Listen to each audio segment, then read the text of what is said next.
on a parlé de plus ou moins une personne sur deux, selon les cas, une personne sur deux qui souffre de déséquilibre psychologique, de anxiété, stress, burn-out, dépression et autres joyeuseries, et ça va augmenter. Et donc ça nous a 2-3 semaines avant le démarrage d'Extrapreneur 7, on s'est dit mais faisons un projet là-dessus parce que ça n'est pas normal. Rien que ça déjà, on devrait tout arrêter et repenser la question. Et nous avons Claire, qu'on a rencontrée, déjà on l'avait déjà rencontrée lors d'une séance d'information l'année dernière. Tu es venue de Lille, Claire, je me souviens, j'oublierai jamais, tu es venue nous voir à Louvain-la-Neuve, j'oublierai jamais ce moment-là. Tu avais pris ta voiture et tu étais venue jusqu'à Louvain-la-Neuve pour nous écouter, pour dire on a envie de faire quelque chose. Et tu t'es très naturellement mis sur ce projet. Et alors, ce qui a été très sportif, enfin voilà, je vais pas en dire plus, mais ça a été une aventure extraordinaire, ce que nous avons découvert et développé. Et je suis super impressionné du résultat de ce que vous avez obtenu avec ce projet. Donc, sans plus attendre, Claire, the floor is yours, comme on dit en anglais. Tu as la parole. On est très, très curieux. Merci, Michel. Bonjour à tous. Donc, je vais vous partager l'écran.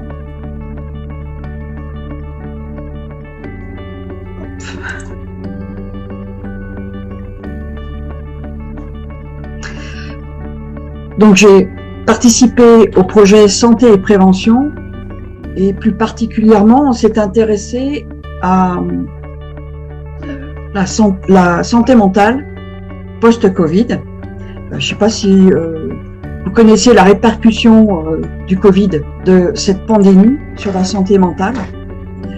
Selon l'OMS, un adulte sur 3 signale un certain degré de détresse. Et lorsqu'on s'intéresse aux jeunes, ce chiffre, il grimpe jusqu'à 1 personne sur 2.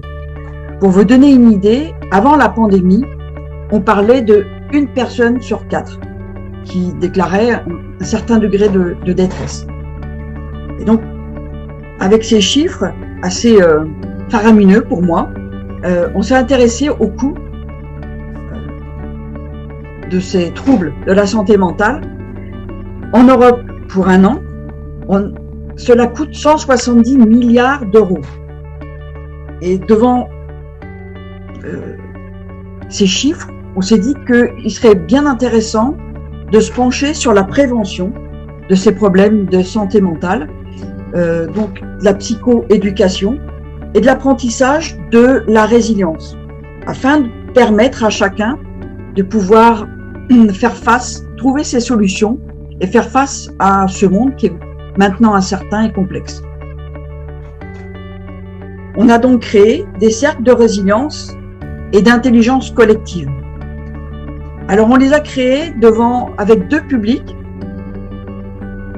d'une part les particuliers et d'autre part le monde de l'entreprise.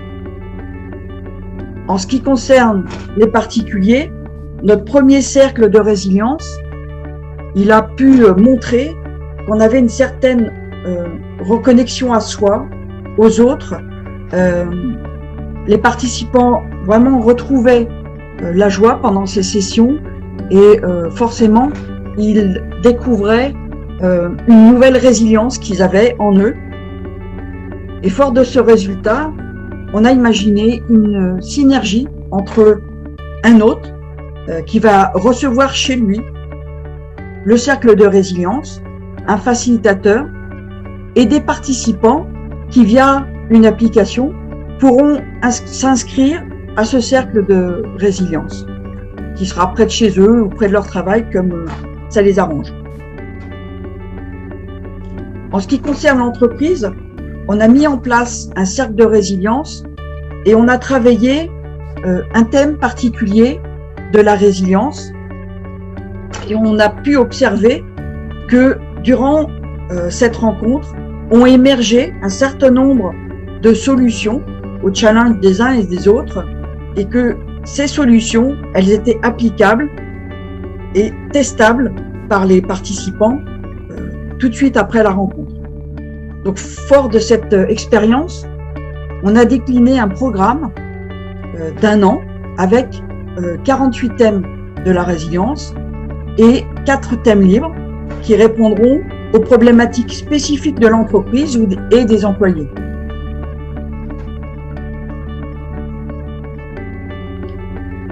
Les spécificités de notre solution, vraiment, on a fait un choix important, c'est d'être 100% dans l'instant présent. On ménage un espace de sécurité, de bienveillance et de non-jugement qui va permettre à chacun de pouvoir déposer dans le cercle ses difficultés, ses émotions. Et c'est vraiment un groupe d'aide de pair à pair, et qui permet de développer sa résilience. En ce qui concerne les facilitateurs, on a opté pour une formation initiale qui sera suivie après via une communauté par une formation continue. Durant ces 9 semaines, on a monté 2 partenariats. Et ces partenariats, ils vont perdurer après, dans le lancement de l'activité. Le premier partenaire, c'est UniOne, qui a 7 ans d'expérience de cercle de partage. Et le deuxième partenaire est Workplace Options, qui est un organisme qui délivre des services de bien-être aux entreprises. Il touche plus de 80 millions d'employés dans plus de 200 pays et territoires. Les prochaines étapes en 2021, c'est un appel que je fais aujourd'hui au financement, qui se font sur notre stratégie, le business plan qu'on a mis en place. On voudrait mettre en place une équipe de gestion de projet, une équipe de facilitateurs. On va lancer dans 2 ou 3 villes en Europe des cercles destinés aux particuliers et on va aussi lancer des cercles en entreprise. Enfin, on va lancer la programmation de la plateforme de réservation qui aidera les particuliers à réserver leur cercle de résilience. Le deuxième appel que je fais, il vous est destiné. Venez nous rejoindre, démarrer un cercle de résilience dans votre ville ou dans votre organisation. J'ai mis là un mail, hello@extrapreneur.org. Vous pouvez poser toutes vos questions et avoir des renseignements si besoin.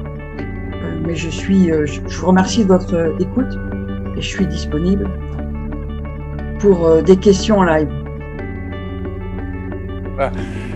Claire, félicitations, ça mérite un petit applaudissement, hein, tous à la fois derrière vos écrans. Franchement, c'est super impressionnant parce que de chez toi, de Lille, parce que c'est extraordinaire, en fait, finalement, c'est très peu vu, peu ou pas vu. On voit les résultats et la performance de ce projet, tant en B2C qu'en B2B. En plus, B2C, tester, valider un nouveau modèle. Félicitations en tout cas, Claire. Vraiment, c'est un résultat fabuleux. Et donc, je vais faire la transition vers un territoire. Merci Claire.